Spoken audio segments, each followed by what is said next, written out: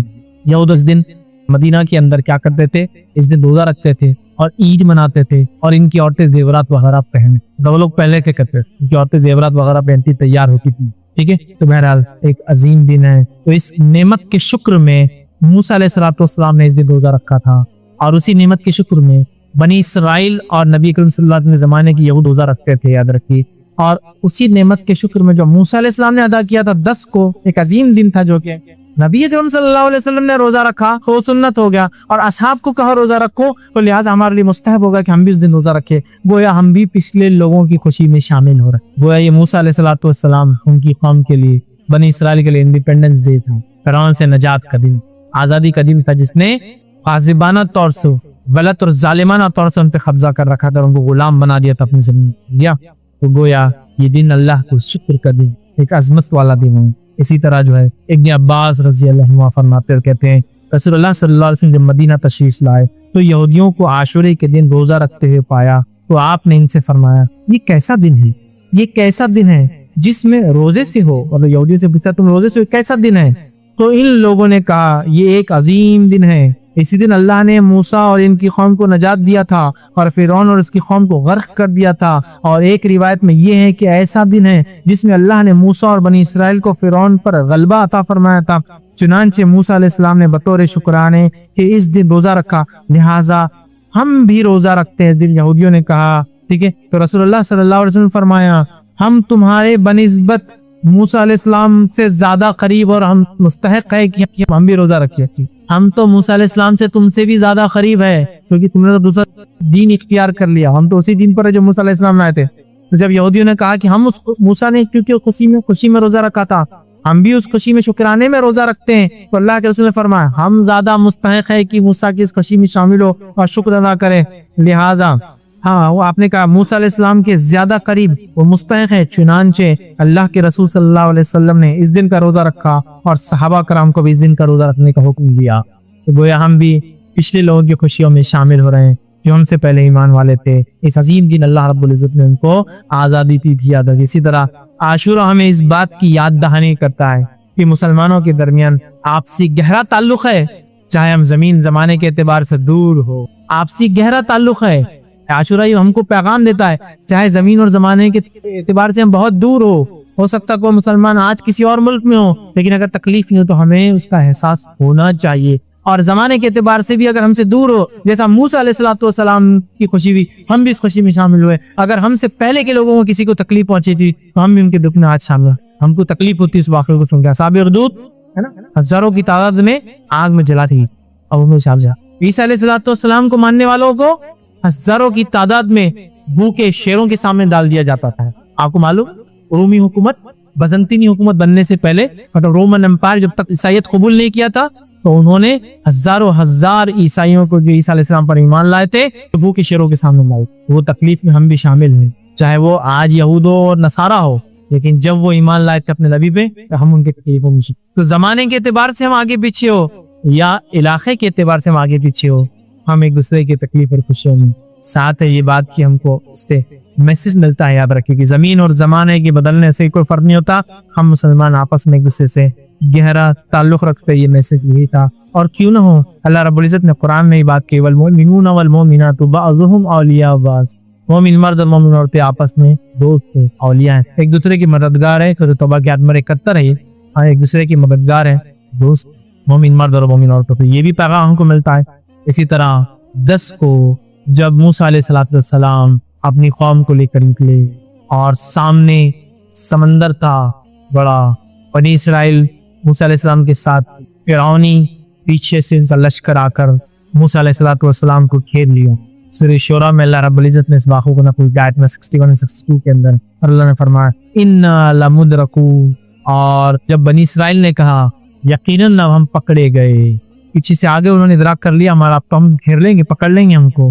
موسیٰ علیہ السلام نے فرمایا کہا کلا ان معی ربی سیہدین، ہرگز نہیں، یقین مارو میرا رب جو ہے میرے ساتھ ہے، جو ضرور مجھے راہ دکھائے۔ اور کیا ہوا؟ اللہ نے حکم دیا اضرب بعصاک، مار اپنے لاٹھی کو اس پانی میں، اور سمندر دو حصوں میں تبدیل ہوئی۔ موسیٰ علیہ السلام بنی اسرائیل اس سے نکل گئے، فرعونی بھی پیچھے چلے، ان کے نکلنے کے بعد سمندر پیچ اپ ہو گیا، مل گیا، اور وہ سب غرق یہ ہوا۔ اس کے بعد موسیٰ علیہ السلام نے شکر ادا کیا اللہ، اور روزہ رکھا، یاد رکھ، اور یاد رکھ اس دن کی تعظیم اتنی زیادہ تھی کہ تاریخی روایتوں میں ملتا ہے کہ دور جہالت میں بھی چاروں مہینے محترم مشرکین مکہ مانتے تھے، مشرکین مکہ بھی اس روز روزہ رکھتے تھے بس، اور اسی دن کعبے کا غلاف بھی بدلتے تھے۔ عاشورے کعبے کا غلاف یاد رکھیں نبی اکرم صلی اللہ علیہ وسلم نے بدلا، اور اس کے بعد وہ سلسلہ اور معاملہ چلتا ہی رہا۔ تو مشرکین مکہ دور جہالت میں اس دن روزہ رکھتے تھے کیونکہ اس دن کی عظمت کے اعتبار سے، اور وہ لوگ اس دن کعبے کا غلاف تبدیل کیا گیا، وہ گویا مشرکین مکہ کے پاس بھی اس کی عظمت۔ اور اسی طرح ماں عائشہ کی جو روایت ہے اس سے پتہ چلتا یہود و نصارہ کے پاس بھی اس کی عظمت اور تعظیم تھی۔ میں سمجھتا ہوں پورا واقعہ میں نے آپ کے سامنے رکھ دیا، پھر یہ بہت مختصر تھا، اس کے بعد پھر دہراتا ہوں۔ ماں عائشہ کی روایت کو فرماتی اور کہتی زمانہ جاہلیت میں قریش عاشورے کے دن کا روزہ رکھتے تھے، خود رسول اللہ صلی اللہ علیہ وسلم نے بھی ہجرت سے پہلے اس دن کا روزہ رکھا، ہجرت سے روزہ رکھا۔ جب آپ صلی اللہ علیہ وسلم ہجرت کر کے مدینہ منورہ تشریف لائے، خود بھی اس دن کا روزہ رکھتے تھے اور دوسروں کو بھی اس دن کا روزہ رکھنے کا حکم دیتے تھے، لیکن جب ماہ رمضان کے روزے فرض کر دیے گئے تو آپ نے عاشورے کے دن کا روزہ رکھنے کا اہتمام ترک کر دیا اور فرمایا جو چاہے اس دن کا روزہ رکھے، جو چاہے اس کو چھوڑ دے اسے۔ اور دوسری روایت جو صحیح مسلم کی اس میں الفاظ اس طرح سے ابو موسیٰ اشعری رضی اللہ عنہ فرماتے ہیں، کہتے ہیں یہود یوم عاشورے کو شکرانے کا روزہ رکھتے تھے، اس دن مسرت کا اظہار کرتے تھے، عید مناتے تھے، اپنی عورتوں کو زیورات اور سامان پہناتے تھے زینت کا، اور سامان پہن کر وہ مزین ہوتی اپنے آپ کو سجا